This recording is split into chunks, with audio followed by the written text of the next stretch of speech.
This episode of the Flush Podcast is brought to you by Federal Premium Ammunition, by Onyx Hunt, the #1 GPS hunting map app. Onyx, know where you stand. And by Chief Upland. Push further and hunt longer with the game-changing vest from Chief Upland, built for your pursuit. Today I'm joined by Ron Boehme, a bird hunting buddy of mine and the host of the Hunting Dog Podcast. Ron just launched the Upland Institute, an online training course for bird dogs. We'll catch up with Ron, we'll talk dogs, and find out what the Upland Institute is all about.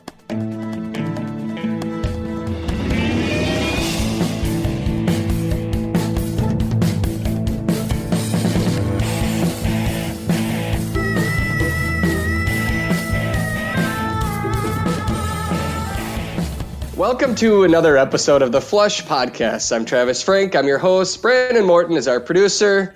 For more than a year now, he's kept us on the air, kept me on track, and hopefully made my audio sound okay no matter where I have recorded, because it's taken me all over the country and this whole digital world too, as well as, in person once in a while.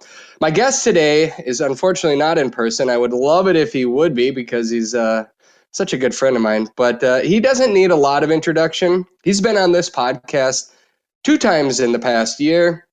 And he owns his own podcast that he hosts called the Hunting Dog Podcast, the longest standing hunting dog related podcast in America, right, Ron? Is that correct? Ron Boehme? It is, Travis. It is the oldest, and I'm not only the oldest show, I'm the oldest host of any Upland show. So I didn't want to go there, but we'll just say you've been hunting longer than I've been alive. I've been hunting longer than you've been alive. And, the podcast format was just, once I found out that this could be done basically at your kitchen table or on a tailgate, I was all in. I was just like, I love talking to people. It was just made for, it's made for a lot of us, especially bird hunters. We're the chattiest Cathys there are. You in particular, I would say. Yeah. You stand out. I do. Yeah. I do. Which is why I love the late night phone calls, the texts, just the camaraderie. And honestly, when I put my first podcast out there over a year ago, I think I mentioned this in a different show, but you were the first one to reach out to me to say, "Hey, good job. Welcome." And there's been some others that have joined this podcasting world, and I've tried to do the same because I appreciated when you reached out to me, and I like to jab at you whenever I get the chance, but I also like to congratulate others when they do the same. So, but let's enough about me. This is all about you today, Ron. It's as it should be. Oh boy, oh boy, oh boy. If somebody stops you on the street today and says, "Who is Ron Boehme?" what would you tell them? I would tell them I'm a 30-year-old trapped in a 60-year-old's body.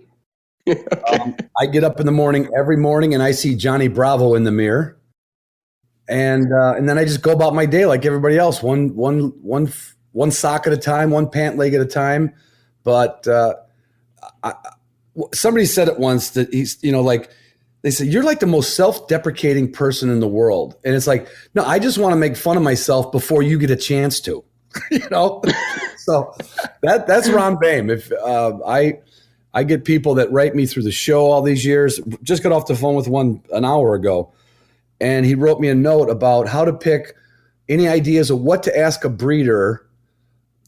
He's been listening to podcasts. He's jumping in. He's going to finally get his first dog. And he says, "What's some of the questions I could ask a breeder?" I'm like, I can't type something good to this guy. I said, "Just shoot me your cell number." And when I called him a little while ago, he's like, "I can't believe it's you." I said, "Why?" He's like, "Well, I didn't think you'd call me." I'm like, "Look, you're going to get a lot more out of my conversation than you will my typing skills." And so I just love communicating with people. I love hearing stories. I was at a function this weekend, and I just kicked myself for not bringing just my portable recorder with me. You never know when you're going to run into that guy that's got a funny story, and you're like, "Boy, you are me 20 years ago, son."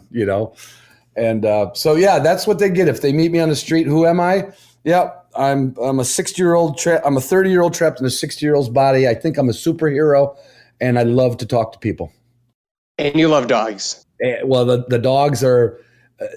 I used to say they're like a bycatch, but they'll never not be with me. They never not been with me. When I for a living, I put in a lot of machinery and equipment all around the country, and I'll bet you there hasn't been 10 or 15% of my trips, and it would only be when I fly, that I did not have a dog box in the back and at least one dog with me, if nothing else, just to have in the hotel room with me, at the end of the day. So yeah, dogs have been a constant for me.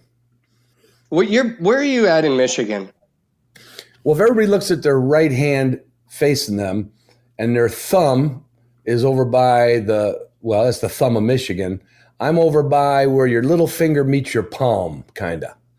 I'm on the west coast of Michigan, not very far from the shore, Lake Michigan. Gotcha. Well, you mentioned self-deprecating. So I saved this email because you're going to love it. And it involves you, and it obviously involves me.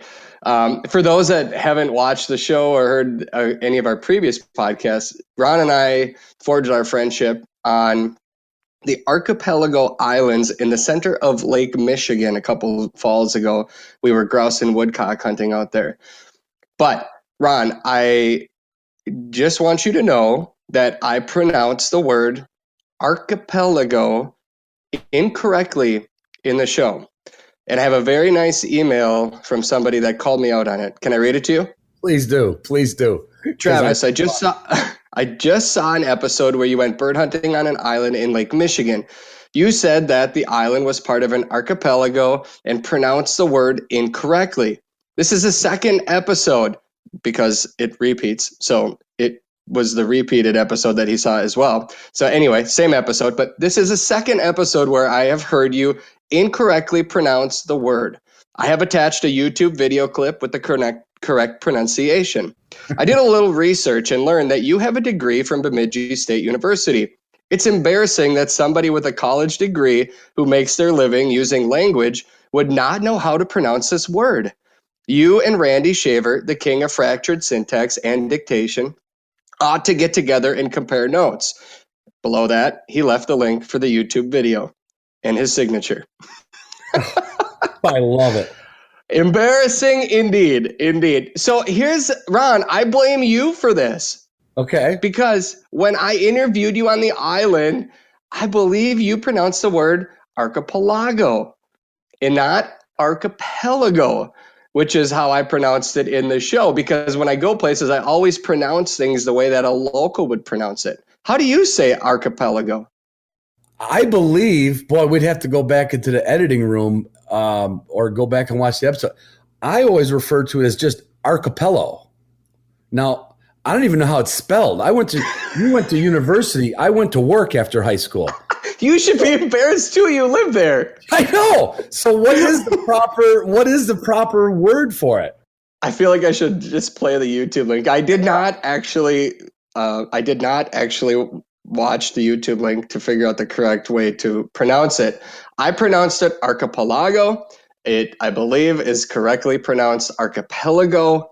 Either way, I can't believe somebody took the time to research my history, where I went to college, and send this email, but good for them. It makes me feel good knowing that at least one person for sure watched our episode of the grouse hunt that we took out on the island, which makes all of that hard work worth it, because that hunt still stands out in my mind as one of the most unique, I'll call it. I would agree. I would agree, Trav. That was not only, like we've said before, just the hijinks of getting there, and then the logistics on top of the hijinks. Mm-hmm. It's so foreign to be pulling up to your hunting spot, feeling like you were coming across on the Mayflower, right? And you didn't know, like, there's nobody on that island. There's no guidance on that island. It's kind of like the whole episode probably should have been called Gilligan's Island or something, right? Yeah. That was a hunt that I'll always remember. And you remember when I was there with you, I said I wouldn't do it again. And I'm already chomping at the bit to like go back there and camp for a couple days.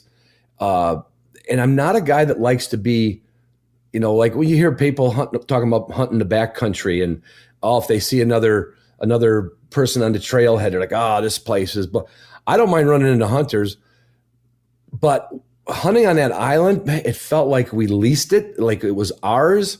Mm-hmm. And you could just pull your pants down and slide on the ice. It was fantastic hunt. And I think we would even do better now that we had a little feel for it, because on top of trying to make a television show, we were trying to make a television show at a place that we didn't know. As soon as you got into that forest, we didn't know where we were going. Right. It might as well blindfolded you and I for a while there. Right. But I think, I believe, when we were both, I remember driving across Lake Michigan on the way back and sitting on the back of the boat looking at you. And then we both kind of had that moment like, well, we did it. And then we said, would you do it again? And we both shook our head. No, I think it stands. I think it stands for me. But here's why. Not that I don't like the challenge, because I do. By the way, don't slide bare butt across anything on that island, because you'll have ferns so far up your you'll never walk again. But I just think the adventure is what really makes it so unique. And I know there's more islands out there and more places I've never been. So that to me is, would I do it again? Absolutely. I have other places on my list that I want to go? Absolutely. And that one will always stand out to me. Plus, we became friends out there on the island too. And now we talk all the time, and the bird hunting community just grew by a couple for me that year, by that trip. That's something, what you said just resonated with me, Travis, is that's not my normal cup of tea hunting trip, where you've gone to, with doing your show, you've gone to a lot of places you hadn't been before. I tend to go to a lot of places I have been before and kind of rarely hit something so foreign to me.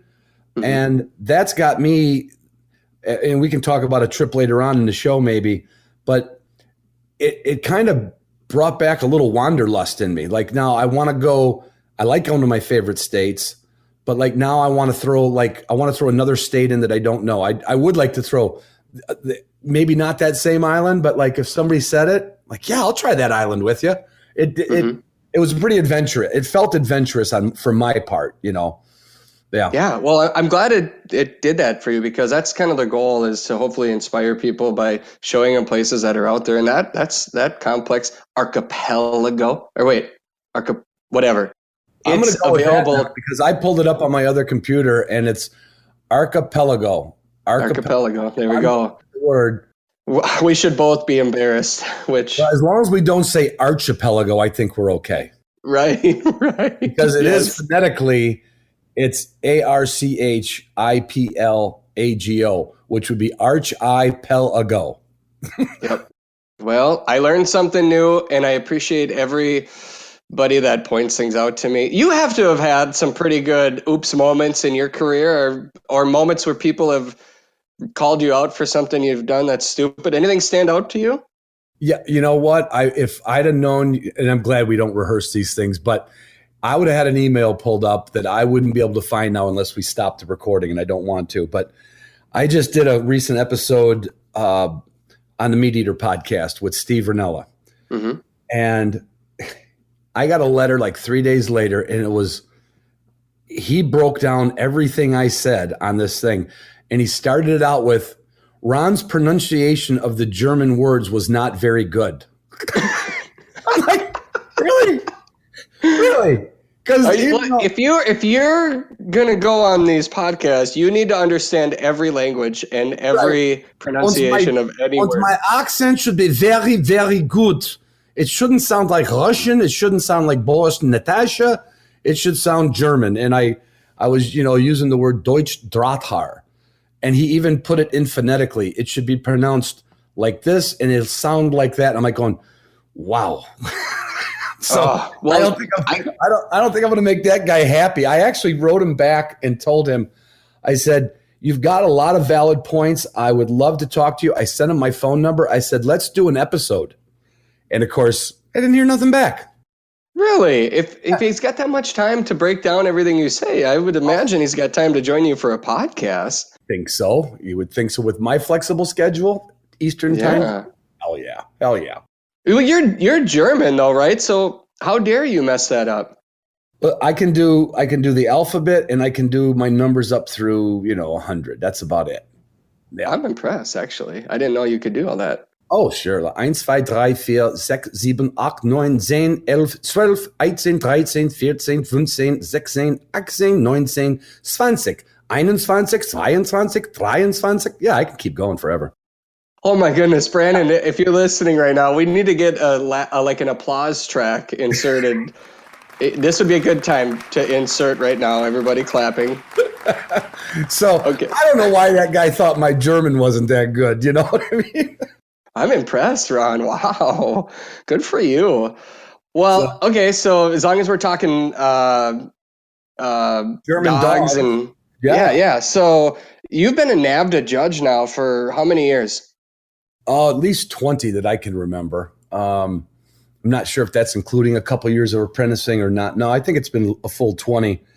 It's an organization that I picked up a dog from a breeder in South Dakota on a hunting trip, and it was basically just fortuitous luck. When I reached out to the person, he says, "Well, I actually have a litter of dogs, just about ready to go. I've got 2 or 3 that aren't spoke for." And we went over to his kennel, and I remained friends with him. He's a fellow NAVHDA judge, and he just gave me this little pamphlet about the organization, and I was like, "Wow, that's cool." I didn't know and this is a long time ago. This is probably 25 years ago or 27 years ago. And so when I got that dog, I figured out where I could go, and there was a couple of chapters in Michigan, both of them a couple hours away from me, and again, not being a wallflower and loving to talk to people, I got their chapter training schedule, and I pulled into their parking lot and introduced myself. And the one thing I can say about NAVHDA, being a judge for them is really a privilege, but just being a member, and I can't predict this would happen in all. I don't know what we have, 70, maybe 80 chapters now around the country, but a rule of thumb would be you walk in there, somebody's going to see a strange face, someone's going to walk up to you, put their hand out, look in the eye, ask you what kind of dog you have, and you just made a friend. It's almost cult-like. It's almost as bad as CrossFit for people who like to exercise. Wow. Well, so for somebody that doesn't understand or doesn't know about the history of NAVHDA or where it came from, can you explain the organization and then where NAVHDA originally started? Yeah, a brief one about it. So the acronym NAVHDA is North American Versatile Hunting Dog Association.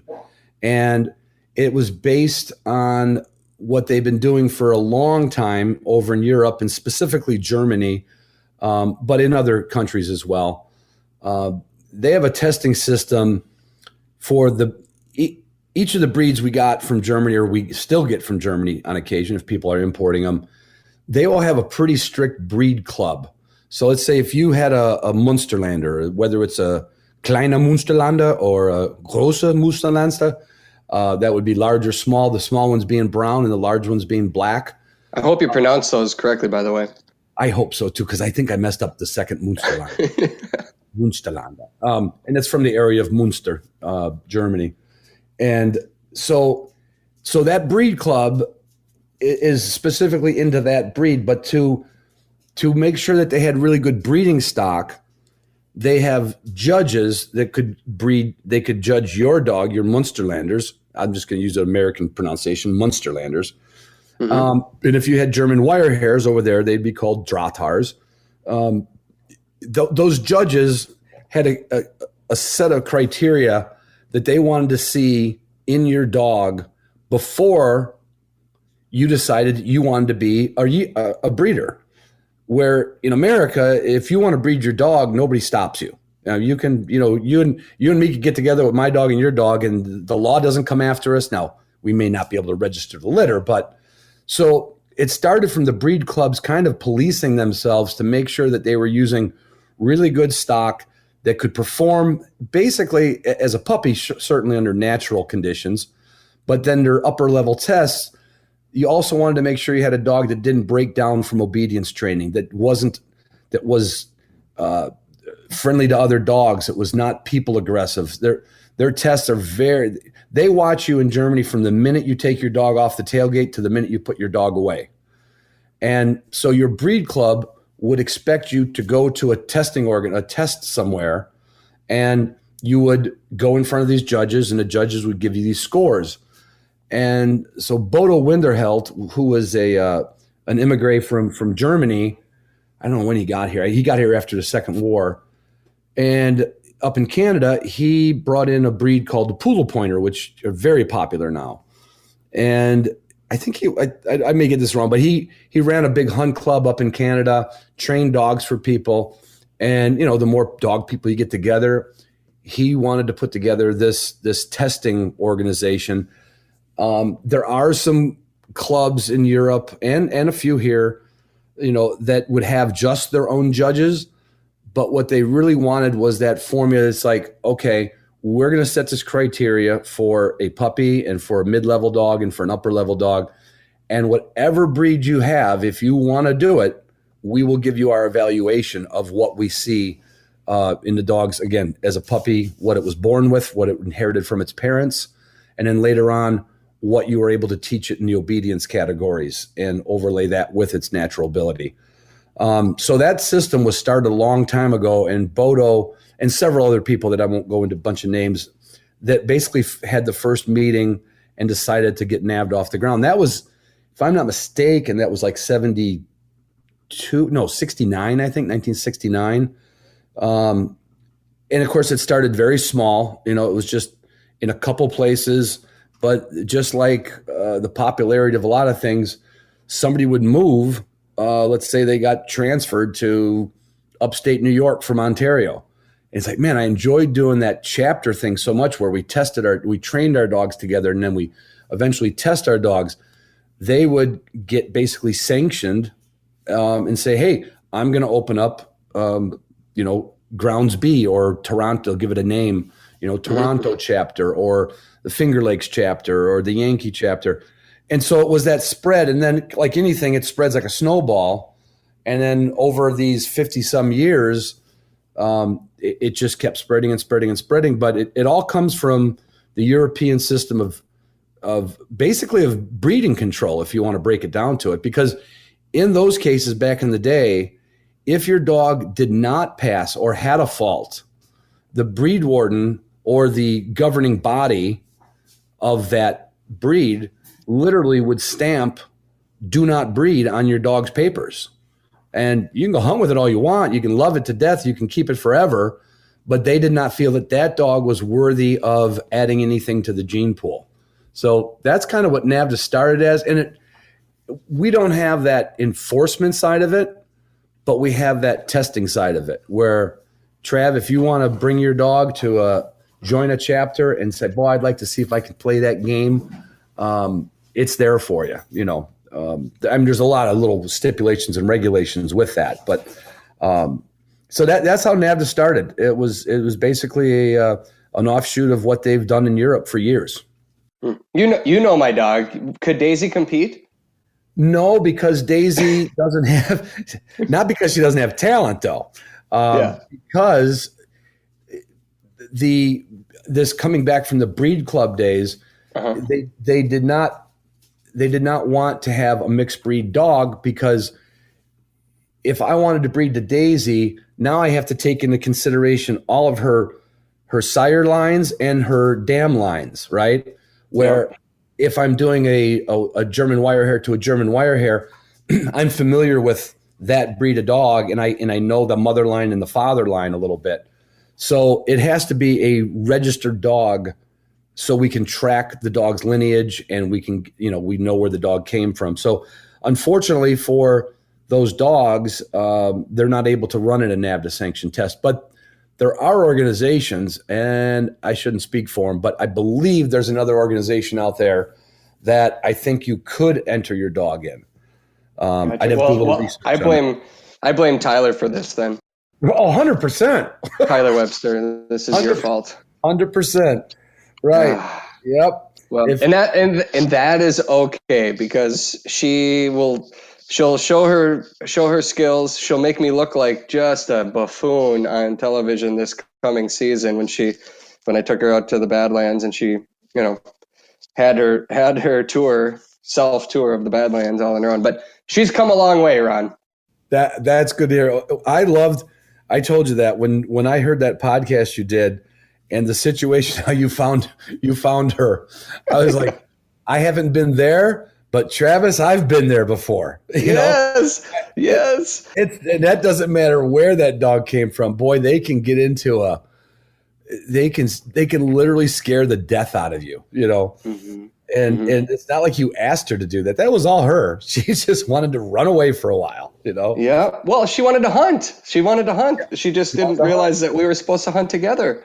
And so she did what God gave her the ability to do. And then she realized that she got so tired from running that she better lay down in the bottom of a crack, in the bottom of a canyon, right when the sun is setting. And for a half hour, her GPS signal didn't move. And we're like, well, mountain lion got her, I guess. I don't know.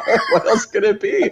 And then she learned that the sludge of the Badlands actually dries. And when it dries, it turns to concrete. And now she can't move her legs because she's so covered. But anyway, I'll probably hear about why I should never have put a dog in that situation. And, I'm sure somebody will tell me why I've done things wrong. And that's okay because most people are going to laugh with me and they're going to say, been there, like you just did. I haven't been there, but I've been there. And I've actually heard from a lot of people already because I share as many successes on this show and our TV shows as I do the follies because I think it matters. And I know you do the same thing. Like you're very self-deprecating. Yep. You're going to laugh at yourself just like I'm going to laugh at you too. And that's what makes what we do so damn fun, Ron. I know it. And kind of going back to, Daisy, I had my first German wire hair that I had. And before that, I had this really nice German short hair and I had both of them concurrently. And I was working on the road and my daughter, Mackenzie, this is before cell phones or at least before I think maybe I had a bag phone. But anyway, I called home and the kids always wanted to talk to me. And Mackenzie said, Dad, I found Haskell in Queenie's kennel. I'm like, well, that's a 6-foot fence between the two of them, right? And I said, well, what'd you do? She goes, I put him back in his kennel and fed him. I said, okay. And I wasn't thinking about something called a heat cycle. Okay. But so the next day I call home like the good father and husband because I call home every night. And Mackie goes, Dad, I found Haskell in Queenie's kennel again. I'm like, oh, then it hit me.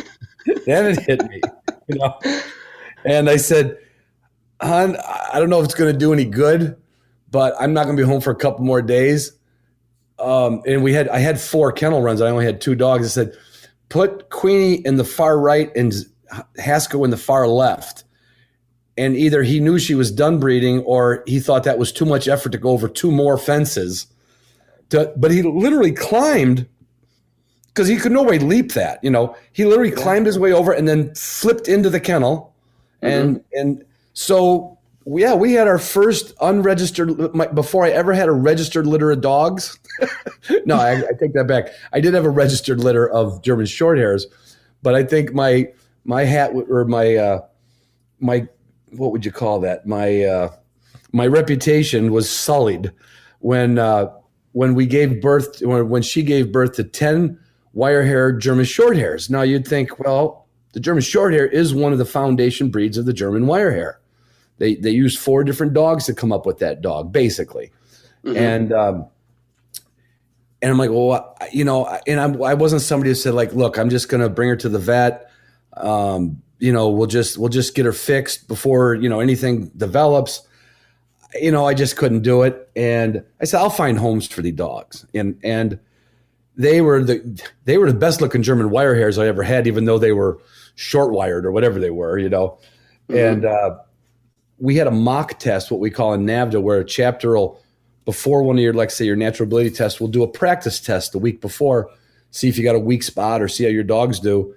And two people had already had the dogs and I had one.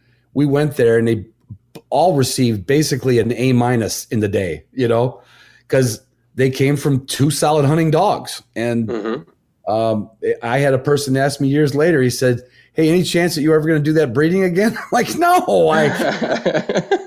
no, I shouldn't. And I'm nodding my head yes, like I want to, Right, but, right. Well, I mean, I've hunted with both of Daisy's parents, and they're rock stars. When Tyler and I were talking last summer, right about this time, or maybe July, but about this pup, and he told me who the parents were and what the whole story was, and I was like, I'm interested. And I've had a lot of people reach out to me, Ron, that says that mixed breeds are the best breeds. They just love them for a lot of reasons. And I mean, the skills and the smartness that Daisy has, but just the God-given gifts of being able, her hunt drive and everything inside of her that her parents gave her. It's just, I mean, she's going to hunt. She's like a Ferrari out there in the field, and she has one thing on her mind, and it's not anything but those birds, which I kind of like. Right. And as long as they go home and let you pet them and feed them and they act pretty good at home, it's like, well, what else do you need? She's the sweetest dog in the house. She's so sweet. She wants to cuddle and hang out with you. And when you get out in the field, she flips a switch and she's everything you want. So, I mean, I feel like other than the first 6 months of our time together, or really the first like 4 months, because she was 6 months old when I got her. So I missed out on those great puppy years. And I just got the runaway years from her. Right. You got the full, puberty years. Yeah.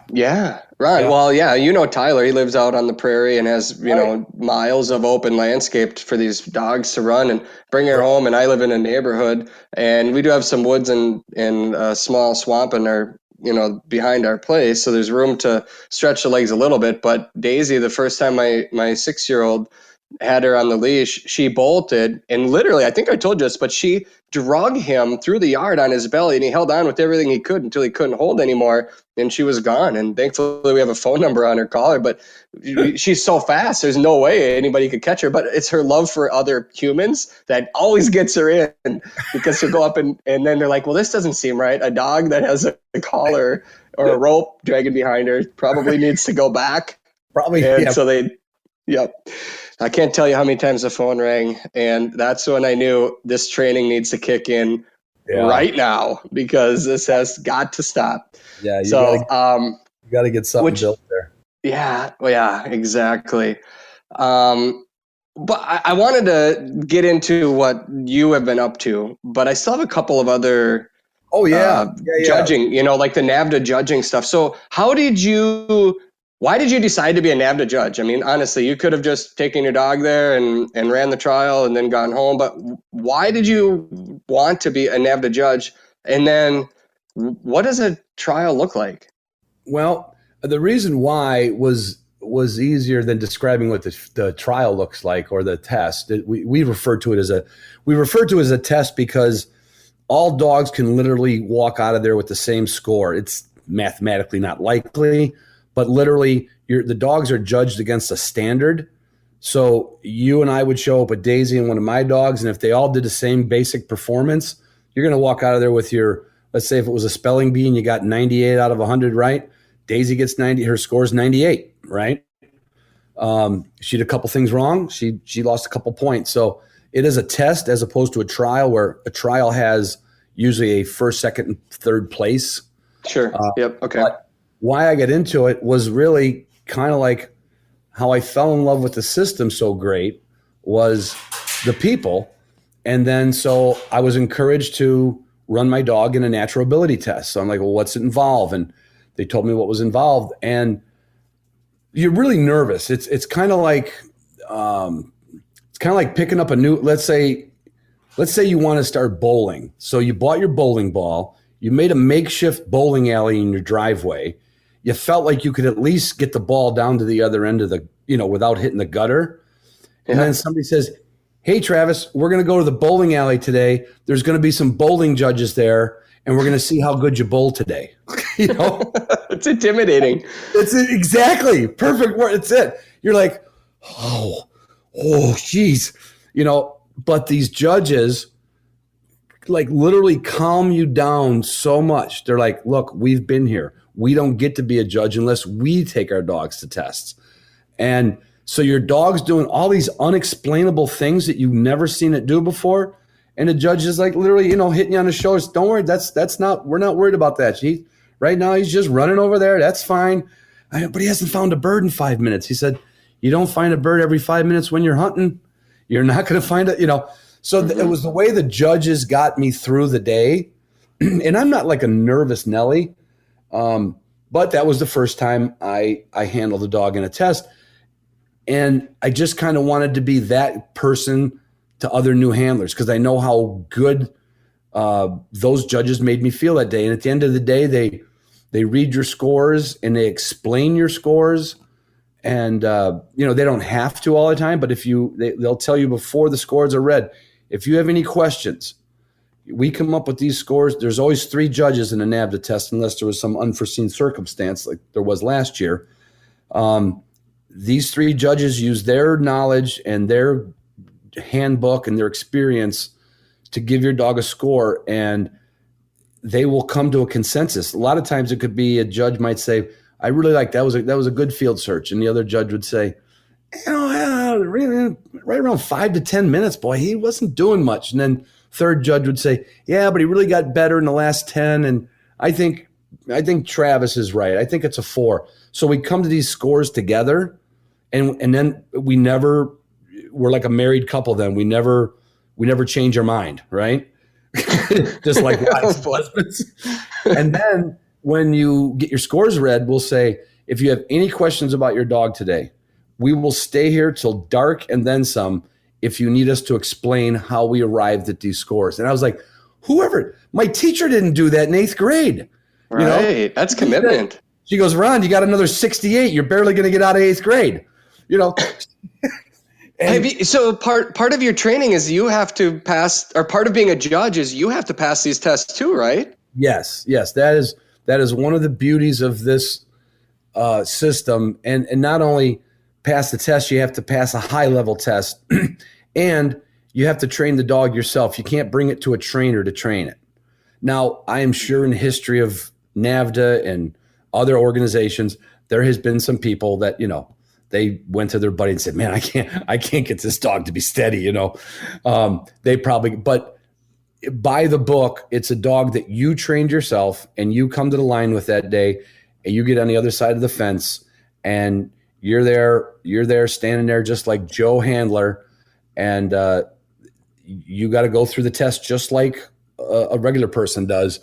And they do that every so many years, so you don't forget what it's like to be on that side of the fence. And, have you ever failed?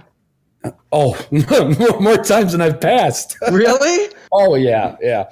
But again, Travis, that goes to my overall demeanor. I don't know a lot of people that say this, a lot of guys that say this, but everybody likes to win a card game. Everybody likes to pull a handle down on a slot machine and hear that ding, ding, ding. I just enjoy the process. I'm always making fun of myself. I think it goes back to the fact that I was not a very good student in school. And so failing at something, that's just something that happens in life. I'll get it better. I'll get it better the second time. So yes, I've probably failed as many, maybe not as many, but I have failed plenty of times. And before you're allowed to be a judge, you have to pass this dog, not only after you become a judge, but before you're appointed a judge, you got to get a dog passed in a utility test. And I struggled. I had a dog that I went to 3 tests with that dog, and that's my last requirement. Okay, Ron, all the other judges for the last 2 years said, we like your scores. We like your thought process. You understand it. You apply the rules to the dog. You got it. You got to get that dog passed in a utility test. Trav, I couldn't do it. This is why I think I get along with you so well, is because failure is just fine. Failure is just fine. I tell my kids all the time, if it just means you get another chance to try again. Yeah, exactly. If you never fail, it'd be like living in San Diego, right? It'd be like, oh, Yeah. it's sunny and 70 again today. What's your reference for a good day then?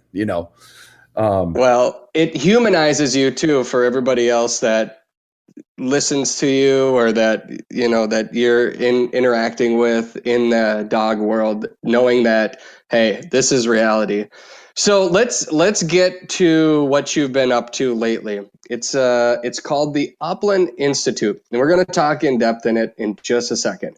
But first, I have a message from Chief Upland. For generations, bird hunters have hit the field carrying some form of a vest or game pouch on their backs. Sometimes the vests rip, tear, and fall apart. Other times they're just downright uncomfortable.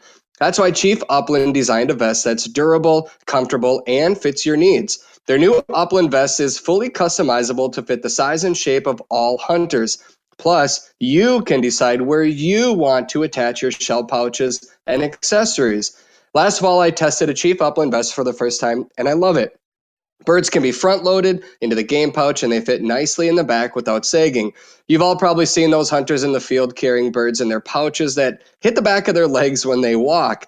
Well, that doesn't happen with Chief Upland vests. They ride high in your back, and that's a big deal because it won't tire you out, even if your pouch is full of birds. The vest itself is extremely lightweight, weighing only 2.56 pounds. The material is built out of a Cordura fabric, which is waterproof, breathable, and designed to withstand the world's toughest environments. How can you trust that? Well, it's the same fabric used in tactical military gear.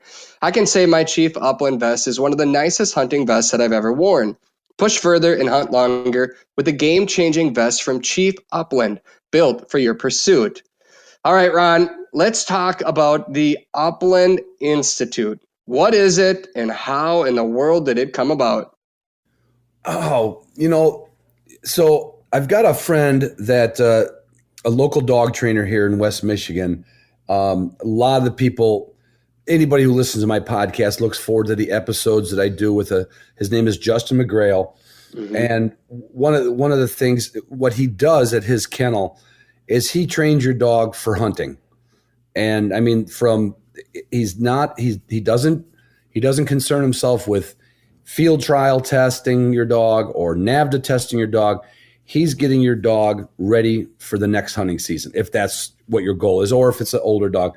So he's he's just the most thorough trainer that I've ever met. And I've actually met him when he was probably in his early 20s. He worked at a kennel where I bought my first good German Shorthair from. And so I reached out to him, about 6 years ago. And I said, Justin, would you get together with me and do a podcast? And he didn't know what a podcast was. And we did like a question and answer. And on that first one, I had a lot of listeners, but I didn't have a lot of organization. And I literally came up with a dozen questions that would be interesting questions that I know people would have that same problem. Like my dog drops the bird before he gets there. My dog breaks before this. My dog pulls on the leash. My dog won't let me look at its feet. All these different things. And when he's on the microphone answering a question, it's like when E.F. Hutton speaks, that old commercial, and the whole restaurant goes quiet. And so over the years, I'd bring him back on every year or twice a year.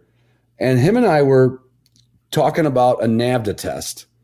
And I was asking him, like why he stays away from that particular venue or the testing venues. And he said, all these dogs in these tests would do a lot better learning how to be a wild bird hunting dog first. And I said, 100% agreed. 100% agreed. And I kind of wanted to see, I said, let's film something. Let's do some content. He's like, I don't know. I do what I do. And I don't know if I want that on the internet, just like a segment. And, and that's what's out there for everybody. You could find all kinds of places on the internet, on a YouTube, on a free service that will help you train your dog. And it will help you train your dog. But it might be, first of all, they might be using a dog that already knows the routine.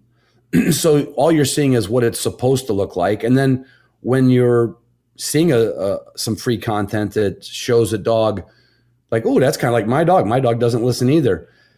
The next YouTube clip is not that dog the next day or the next week. So what I said to Justin was, I said, why don't we start filming you training dogs over the course of a year? Now, some of the dogs in this series, literally, you'll see them on their first points, and you'll see them out in August in North Dakota holding point and holding wild flushes on, before the gun season on Sharpies and Huns. And we documented his particular process. There's all kinds of ways to train a dog, but they're all similar. We've got to get the dog to understand what we want him to do. Mm-hmm. And I just loved his process. So we started documenting all this with the intention of having some kind of a school. We didn't know how. We weren't going to have seminars. The Smiths are famous for their field seminars. Mm-hmm. Justin doesn't do that kind of stuff. He works from his kennel. He's got a wonderful facility. He takes clients' dogs out into the wild bird woods in the spring, preseason, postseason. And so we kind of documented what he does.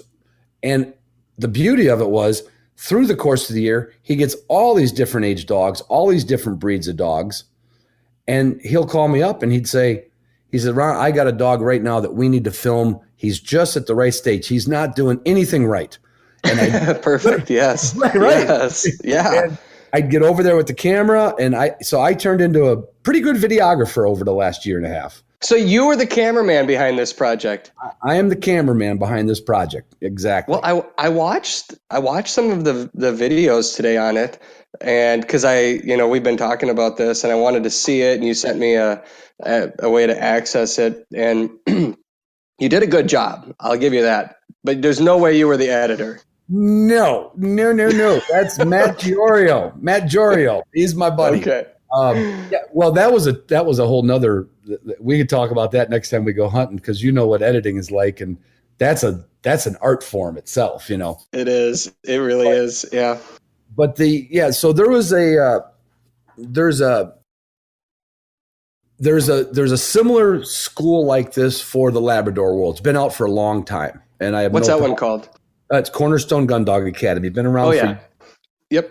Barton Ramsey and Josh Perrin, and it's all lab centric. For duck hunting, for field trials, and that's such a totally different world than the pointing dog world. So we kind of styled it like, okay, we want to show you everything we could possibly show you to get your dog ready for hunting season. And it took 15 months to film it. And of course, in the end of that, editing already started on some of the early stuff.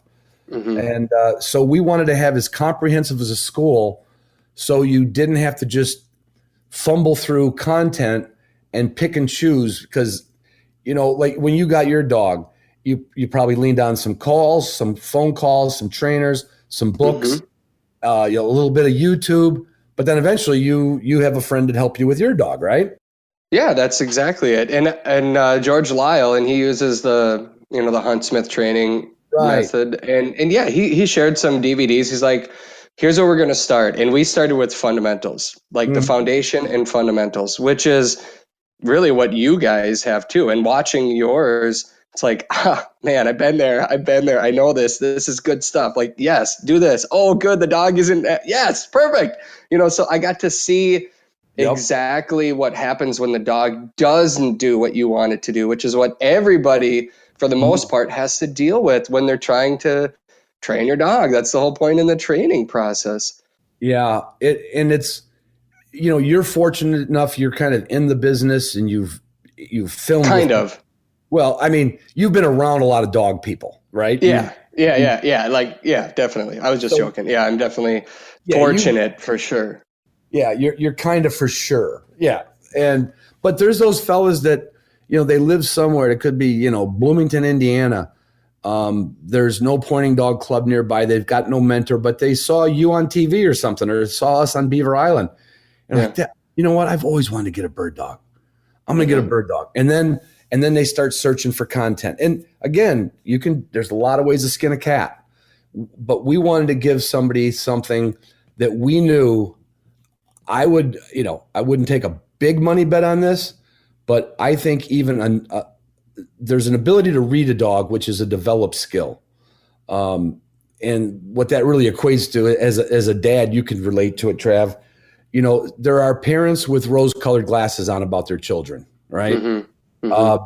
They don't actually see the bad behavior that their children are doing, or they're oblivious to it, right? Yep. But if you've never raised children or never raised a dog, you're kind of living in a vacuum. You're trying to train this in a vacuum, and you don't have any resources except something out on the internet. But we structured this to where you could do it step by step, basically week by week, without putting timetables on things. Mm-hmm. And what we found was the most helpful thing after we would edit. Then we would do a lot of voiceovers, because you would see where you can walk around with a microphone on all day, but boy, you could come up with a real gem after you watched, our episode on Beaver Island, right? Right. And boy, it'd be good if I just inserted right now what we were doing and how we got there. And so we did a real strong presence on video voiceover and just voiceover.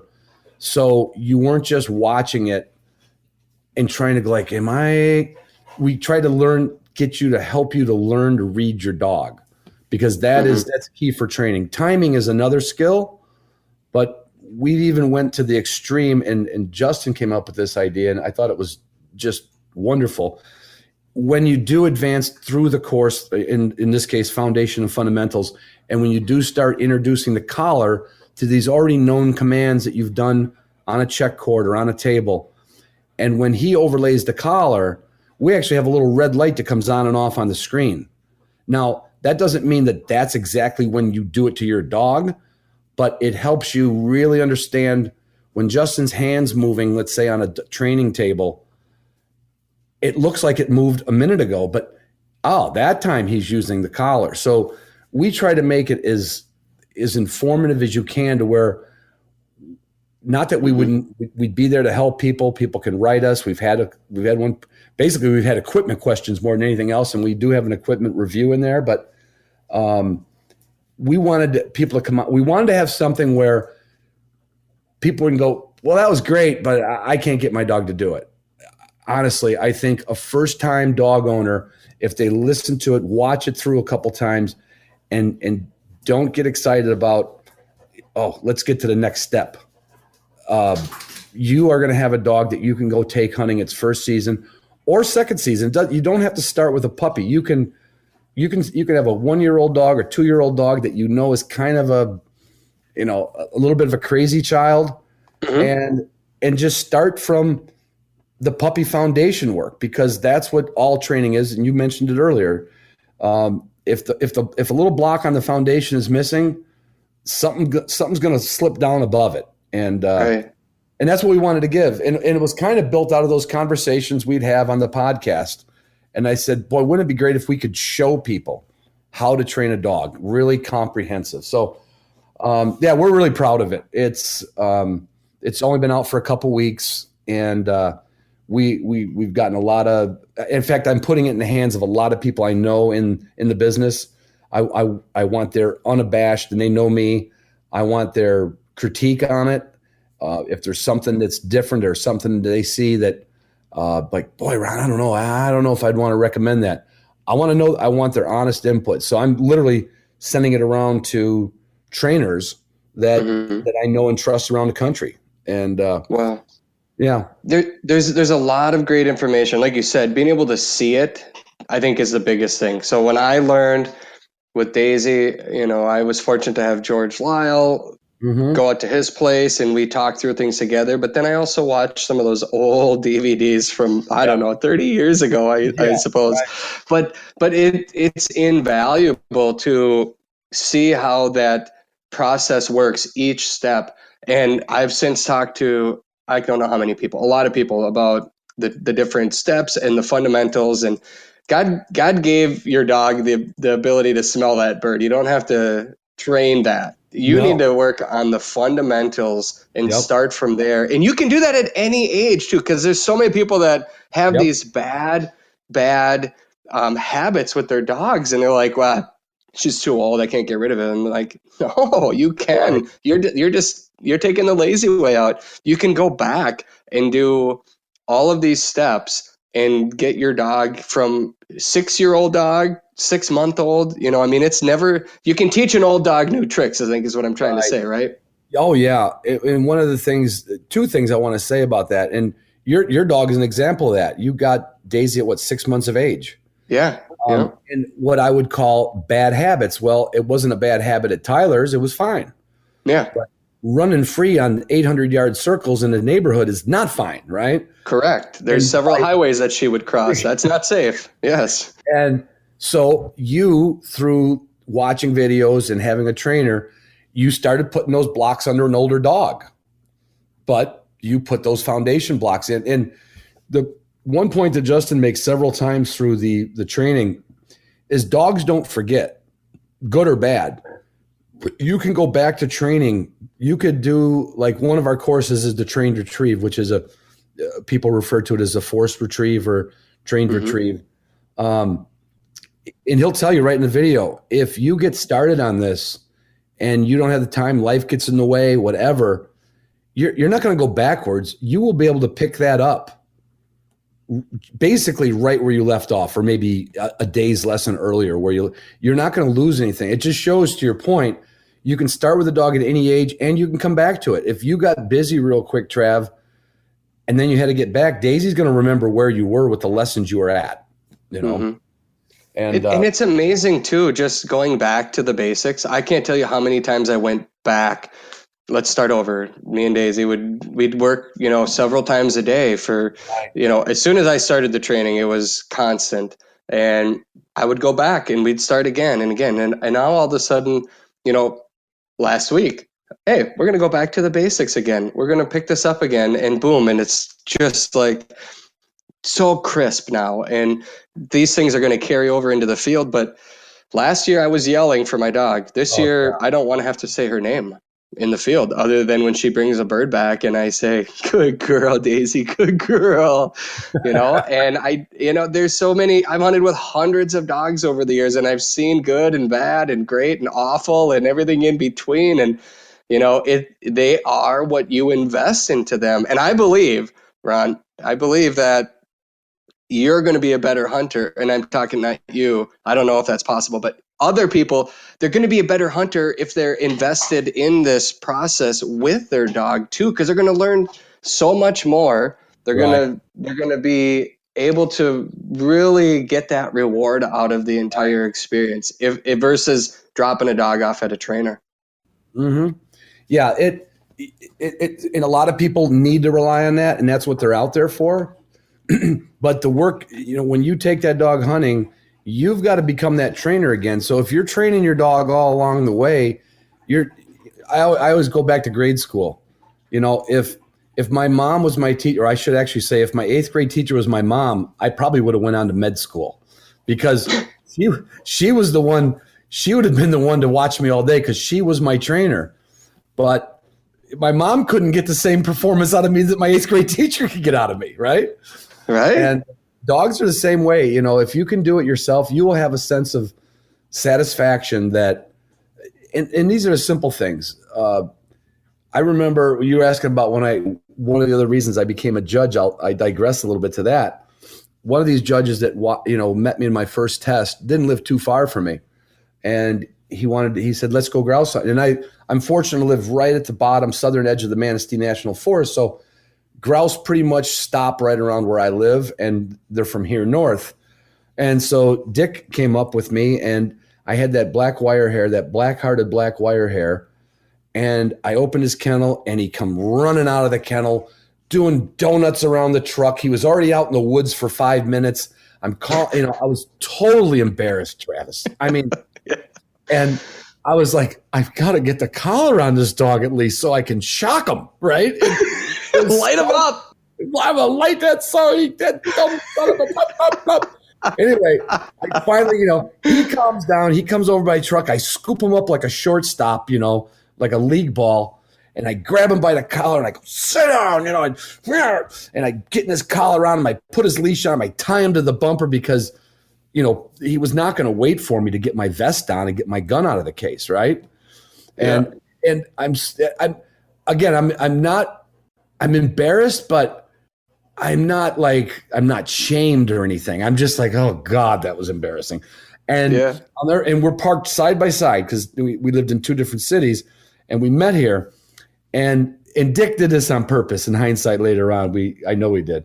So he's watching my hijinks, and he's got a German wire hair, and his name was Buford. And he opens up. He's got the same brand of dog box I had back in the day. He opens up. Buford comes flying off of his tailgate, probably a 12-foot leap off the tailgate. And I, under my breath, said, "Oh, good, his dog is as bad as mine." Right? And he said one word to that dog. He said, "Buford." And Buford sat down. Oh, wow. He hit the ground. He was going to do just what my dog did. For one, he also saw my dog, through his tailgate box truck. Yep. Saw my dog running around like a ninny. Buford's like, great, He said, "Buford." And Buford sat. And I'm like, oh, my God. And Ron's tail tucked right between his legs at that moment. Exactly. And I'm like, I watch him. He gets the dog collar. He puts the collar on. He puts a bell on the collar. He goes over. He gets his vest. He puts his vest on. He takes his gun out. He puts his shells in. Closes the tailgate. Locks his truck. And looks at me and goes, "You ready to go hunting?" And I was like, "Yeah, I guess." Hunting wise, I don't know that anybody's dog did better or worse out in the field hunting because that's genetic, right? But those little manners, that foundation around the truck, around the home, around other dogs, that takes all that stress off of you. Like, already, like, Daisy is never going to end up in a ditch a mile away out of range again, right? Right. You'll be ready for that bird when it flushes because you're not going to be going, "When's she going to run away? When's she going to run away?" It is such a good feeling. It's until you do it, it's hard to explain. It is. Plus, I've learned really that a dog, they want to please. They're a pack animal. You understand your role and the dog's role and really how to help the dog out. So let's do this. So I'm looking at your site. Your courses are broken down into three main groups: foundations and fundamentals, then advanced bird work, and then the trained retrieve. But if we take that even a step further, so let's look at the foundation and fundamentals. Here are your videos: new puppy, crate introduction, wait to be released, calming touch, developing the retrieving instinct, exploratory walks, bird introduction, gun introduction, field handling, influencing range and pattern, whoa command training, healing, overlaying the e-collar for all commands. You also, you've got videos talking about gear-specific items that Justin uses, which is helpful because, that's all great information. We could talk for days about specifics, but let's just take the calming touch, for instance. That's something that I learned early on, and now no matter what is going on with Daisy, I can open up her mouth. I could stick my head in there if I had to. I could do anything I want, and she's going to stand right there. Right. But then you look at like developing the retrieving instinct. Sometimes a mistake somebody makes is they don't use a check cord when they're giving a command. So you're not allowed. If you're giving a dog a command, you have to be able to overlay that with, don't give a command that you can't. That's what I'm looking for, Ron. You don't want to give a command that the dog doesn't even understand yet.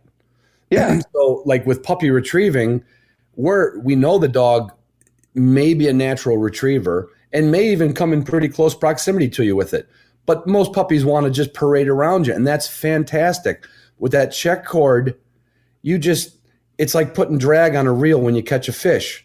You don't stop the dog in his track. Dog comes parading by you with the bumper. You kind of hold that leash and that check cord and let it run out a little bit like a salmon running on your line, and then slowly, with a little coaxing maybe, a little hand over hand, kind of reel that dog back in while the dog's still getting to parade. And one key is, do not take that bumper out of that dog's mouth when you get it close to you. Let that dog hang on to that bumper till he's ready to spit it out. People, just because your dog picks something up, people think the dog knows the command fetch. They don't. Retrieving is a natural instinct. It comes in a lot of different quantities. Some dogs are famous for it. Some dogs are famous for not having it. But in all cases, the worst thing you want to do is snag that prize from them when they come back to you, because they're like, well, next time I'll just stay away from you. But like you said, the check cord gives you that ability to kind of change their mind a little bit without saying anything out of your mouth. You're not even saying, come, come, come. You're just hand over hand. He'll come back. He'll come back. And if he spits the bumper out when you're ringing him back, that's fine. Once you get him back to you, praise him up. Goes back to what you said, the calming touch. That's something I never implemented, but a lot of people have over the years, but I think it's forgotten. And that can be done with an older dog or a 8-week-old puppy. You get them up on a little raised platform, picnic table, cooler, tailgate, training table, and you start stroking that dog's back. You stroke his tail, you stroke his legs, you fiddle with his feet, you fiddle with his ears. And some dogs are okay with it. Other dogs, it's like the first time you went to a dentist and the dentist asked you to open your mouth and you're crying, right? But then, and people bring dogs to the vet, and the dogs are a basket case because no one has really put their hands on this dog before. Even the owner, they only put their hands on the dog when the dog wanted to lay on him by the couch, but he didn't say, hey, let's go over here to the picnic table. Basically it's like brushing out a dog. Like if it was a requirement to brush your dog every day, just think how good they would be by the time they were a year old. You say, yep, come here. And they would just stand there. It'd be like getting a massage for them. They're like, oh, I love it when you brush me out. And that calming touch is actually a little bit of early woe, because you're not letting him fidget. You're not letting him jump off the table. You're keeping him contained there. And you're saying, nope, you just got to wait a few minutes while I check front leg, back leg, ears, tail, belly. Oh, wait, you know what? Let me check that back again. And pretty soon the dog just calms down and gives himself to you. Right. It's amazing watching that transformation. I've, Daisy, even as an 8-month-old puppy, I had taught her how to wait to be released. So that was something early on. And people, if we open up the sliding door to go out our back door out on the deck or the front door, she'll stand right there and she wants to bolt. Trust me, she does. But she'll stand there and wait. And people will be like, why is your dog not running out? And I say, well, that's her job. And then I walk up to her and I just give her the softest little touch on the back of her head. And I say, okay. And that's our command. That's how we talk to each other. I could just touch her on the back of the head, or I can say, okay, either one works. But that's her knowing that this is part of life. We're doing life together. All right. And these are all parts of it. I remember when the first time I took my dog, I was gone and my wife took the dog to the vet. They had to get stitches, and we came back and they had a cone and like sedated and all that stuff. I'm like, what the hell did they do?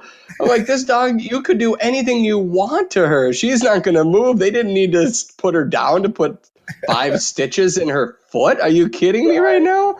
Right. Oh gosh. I mean, so yes, just the process that you go through, but even, watching through some of the videos that you guys have put together, Justin's demeanor is super important in the process too. And I learned that early on, is that if I get, Daisy is, I should go into it knowing she's not going to do what I want her to do. It's my job to calmly tell her and get her. And it doesn't always have to be through words, which is another thing you guys talk about, doing it through touch, not always through words, but really staying calm. And if you can't stay calm, then it's not time to train. Right. Just, I'm gonna put this as a selfless plug for the website. We wanted, actually, Justin wanted this quote up here, and this should relate to anybody with a dog. This is from a fellow that wrote a book about the working dog in 1925. And it says, the saying has become a trite one, that the training of dogs is not a science, but an art, allowing for all possibilities and probabilities. I am going to go on the record with the statement that it is neither. It is an accomplishment that can be learned by anyone who loves dogs, provided they have a general knowledge of technique, possess a level head and a well-balanced mind and even temper. Right? Yeah, And amen. There it is. I mean, it is not rocket science. You're not trying to send this dog to Saturn, but you just got to put those foundation blocks under the dog, have an even temper, and like I said, a knowledge of technique. And it's almost like magic. I remember when you talked about the first time Daisy was around a real trainer, and you saw this like immediate, like, how did he do that? How did he do that? Well, it's not that somebody taught him the technique, and now you're like, you'll be that person. You'll say, hey, here's what you should do with this dog, right? You've got to be taught the technique. So again, lots of places to do it.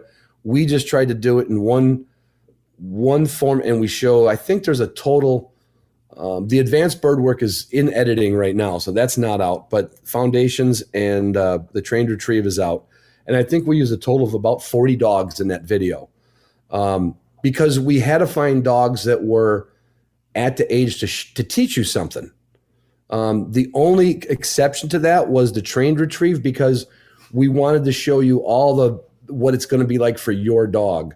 And we needed a dog that would, go through the process, show that progression. And that was one we didn't want somebody to go at the end, oh, they used a finished dog to show you how it retrieves birds in the field. No, we're showing you the same dog from day one on the table, paint roller in its mouth, all the way to shooting birds for it.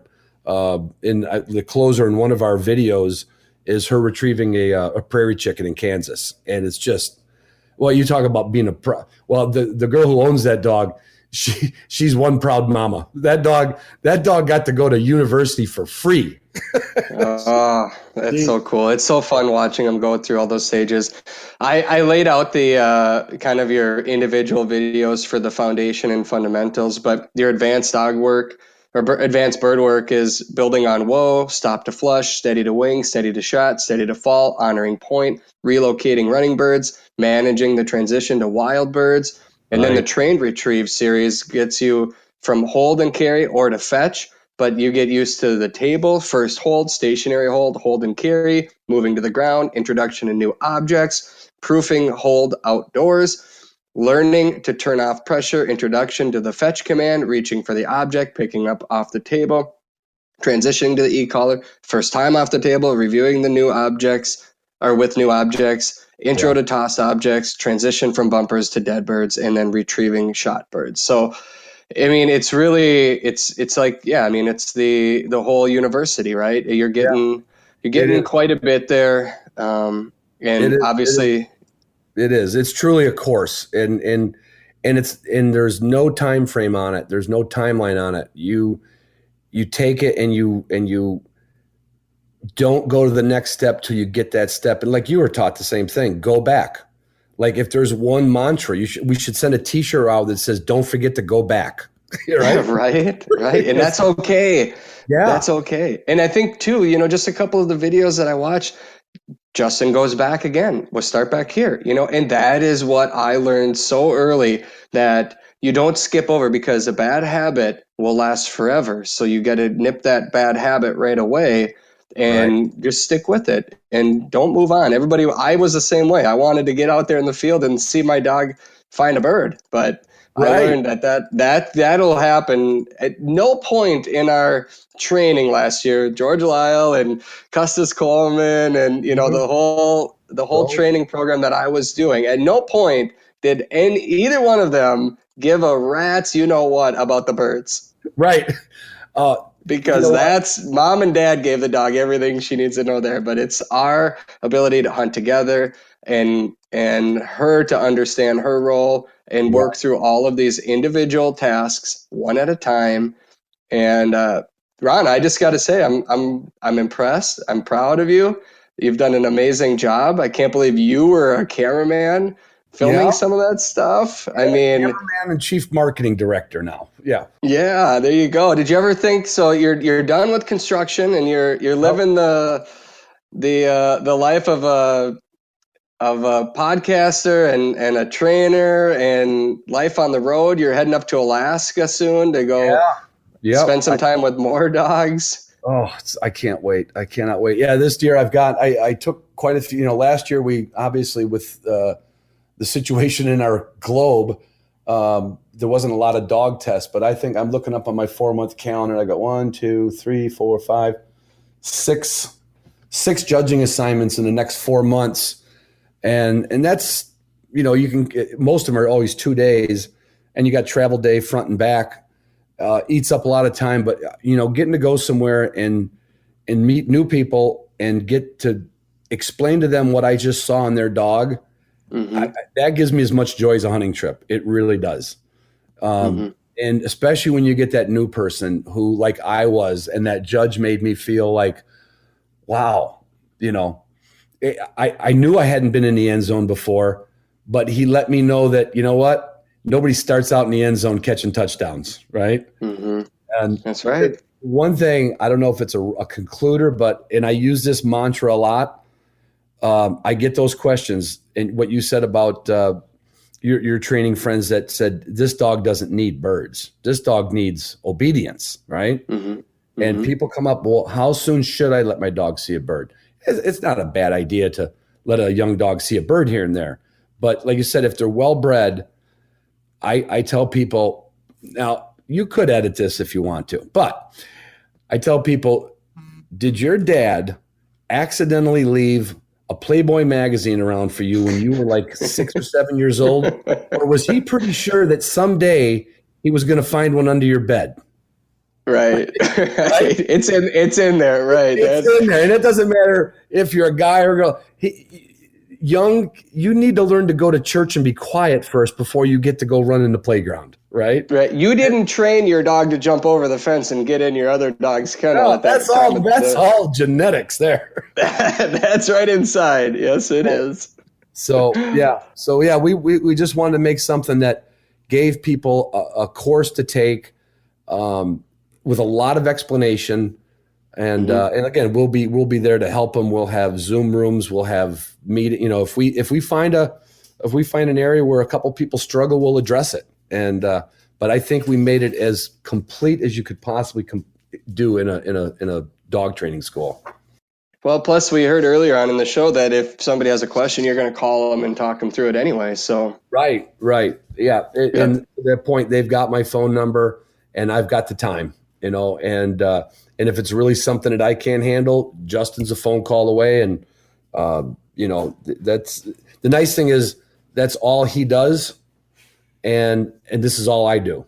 I don't have a 9-to-5 job anymore. And, so it's great. I never thought as much as I didn't like higher education, Travis, I'm really glad that I built an institute.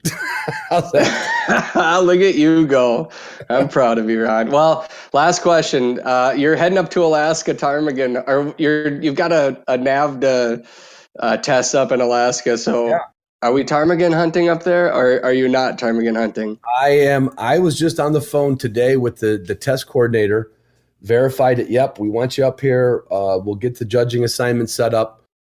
They also want me to help with a youth hunt the following weekend, which means I'm going to have to tell my wife that I'm going to be gone for about 12, 13 days. Man. We will have from Monday to Friday to either chase ptarmigan. I've already been invited on a duck hunt. I've already put a little nudge your way a couple weeks ago. Like, did you ever want to film that ptarmigan hunt up there in Alaska? I'm going to be up there. And, it would be a budget savings for the flush because I already got my airfare covered. There you go. I mean, 12 days in Alaska sounds terrible. I know. I don't know if I could do it. I don't know how you're going to do it. I'm sure you'll figure out a way. It's going to be tough. But I couldn't imagine this, and this is in the Kenai Peninsula. They're holding 3 versatile separate dog tests this year alone. And there isn't about 30 or 40,000 people on that whole peninsula. And we live here in Michigan, and I don't think we have, between 3 chapters, we only have 6 tests in the whole state of Michigan. So it's unbelievable. There is this huge bird dog community up there in Alaska. Very cool. Very cool. Well, I need to let you go now because I got to we got to hang this up so I can talk about our hunting plans to Alaska together. Sounds good. Yeah. Ron, I appreciate you taking the time. Obviously, I wish you the best of luck in this new journey. Again, where do people find more about the Upland Institute? It's just like that. You just Google the words Upland Institute and it'll pop up. And there's a landing page. You can watch a video that's all about it. And you can we have 3 videos on the website that you can watch about each segment. So you kind of get a feel for what the dogs are going to do in those segments. And then, of course, the courses are broke down like you spelled it out for everybody. But all they have to do is go to Upland Institute and they'll find it. Yeah, just as simple. Fantastic. Yep. Thanks, Ron. We really appreciate it. Also, thank you to Federal Premium Ammunition, Onyx Hunt, and Cheap Upland for helping us to make this show possible. Be sure to download the Onyx Hunt app before your next hunting adventure to find out why it's one of the most valuable hunting tools available today. Check out the all-new, fully customizable Chief Upland vest for your next hunt. They are built for your pursuit. If you need a bird hunting fix, you can watch Ron Boehme and I try to find birds on the Archipelago Islands. Did I say that right, Ron? Archipelago. There we go. On the Archipelago Islands in the center of Lake Michigan, or any other episode from the past 6, 7, maybe 8 years of filming the Flush television show, all available in their entirety on our YouTube channel. Simply search The Flush TV and you'll find us. If you have any questions or guest ideas for this show, please send them my way. You can reach us on Facebook, Instagram, or at theflush.tv. Thank you for joining us today. We'll be back next week with another episode of the Flush Podcast. I'm Travis Frank, reminding you to take the time to introduce someone new to the field.